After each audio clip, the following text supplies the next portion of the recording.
ازيكم عاملين ايه؟ يا رب تكونوا بخير. النهارده جايين نحكي قصة الرجل الذي تاب في رمضان. طبعا احنا عارفين شهر رمضان شهر الرحمة، شهر التوبة وشهر المغفرة.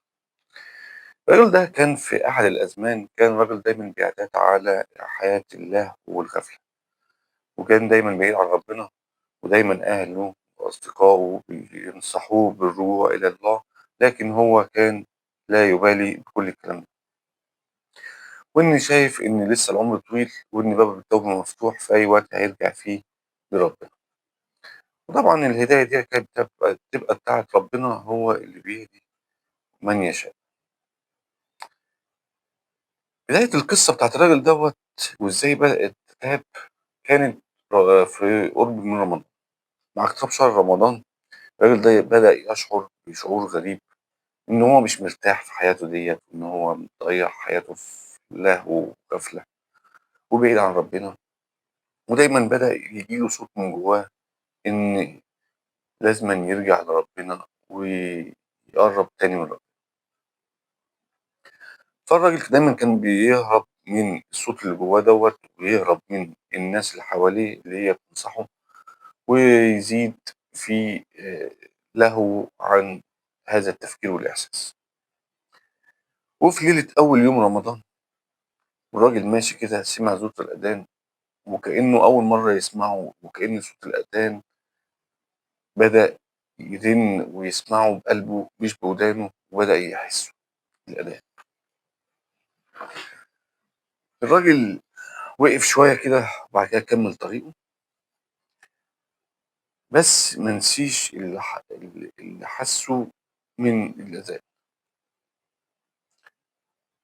ففي الليلة التانية دخل المسجد، ودي كان أول مرّة يدخل المسجد من سنين طويلة.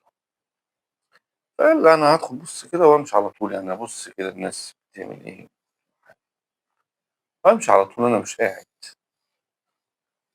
المهم الراجل دخل جوّه، لقى الناس اللي بتصلّي خاشعين وساجدين والسكون على وجوههم. يعني شاف ناس إيه الطمأنينة اللي هُم فيها دي، وإيه السكينة اللي هُم فيها دي، وكأن شيء من داخله اتحرك بيقول له عود، عود لربنا.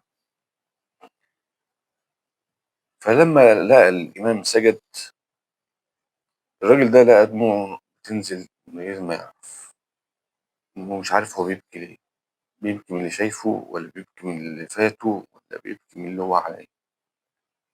الراجل ده أدرك فعلًا إن هو بعيد جدًا عن ربنا، وأدرك إن هو بقى في غفلة ودماغه مش موجودة خالص وبعيد عن ربنا خالص. الراجل ده قعد في زاوية كده في المسجد بعيد، ورفع إيديه ودعا ربنا، دعا ربنا بدعاء، قال له: "يا رب لا أعلم كيف أعود إليك." يعني أنا مش عارف أرجع لك إزاي، لكني أريدك أن تأخذ بيدي، وأن ترشدني، وأن تغفر لي ما فات. فالراجل دعا الدعاء ده هو مش عارف يعمل إيه، هو إيه اللي وصّله للنقطة دي مش عارف، أو عايز يرجع ومش عارف. ففي لحظة التحول بقى وبداية جديدة للراجل دوّة، الراجل ده خرج من المسجد في الليلة دي بشعور مختلف جدًا، وحس إن هو اتولد من جديد، وبدأ يقرأ القرآن، وكل ما يقرأ آية يشعر بها كأنها موجهة ليه، وإنه بدأ يحافظ على الصلاة، وأصبح رمضان بالنسبة له ليس مجرد صيام فقط عن الأكل والشرب، لكن أصبح إن هو الامتناع عن ارتكاب الذنوب وتطهير القلوب في ليلة القدر. وهو بيدعي ربنا شعر براحة لم يشعر بها من قبل، وكأن سنوات المعاصي اللي عصى فيها ربنا اتمسحت في لحظة، وأدرك إن الله لم يبعده عنه يوما، وإن دايما إن اللي يعني يخطو خطوة واحدة إلى الله فربنا بيقرب له مهرولا يعني. فالعبرة من القصة دي إن رمضان هو شهر التوبة، يعني أبواب الرحمة بتتفتح في شهر رمضان، واللي عايز يعود لربنا بيعود له في رمضان وفي أي أيام، لكن أيام رمضان أيام مفترجة وأيام تقبل فيها التوبة والمغفرة، وربنا غفور رحيم.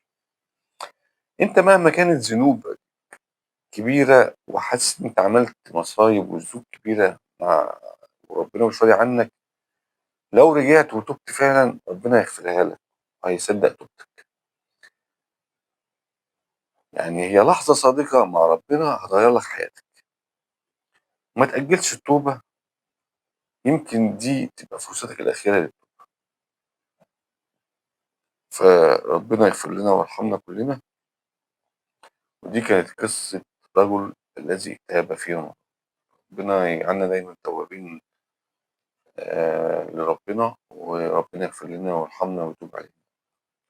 أشوفكم في فيديو جديد يا رب إن شاء الله مرة تانية، نتكلم عن قصة، نتكلم عن حكاية جديدة. ويا ريت تعملوا اشتراك للقناة ولايك للفيديو وتفعلوا زر الجرس عشان يوصلكوا كل جديد، وانتظروني في فيديوهات تانية كتير. سلام عليكم.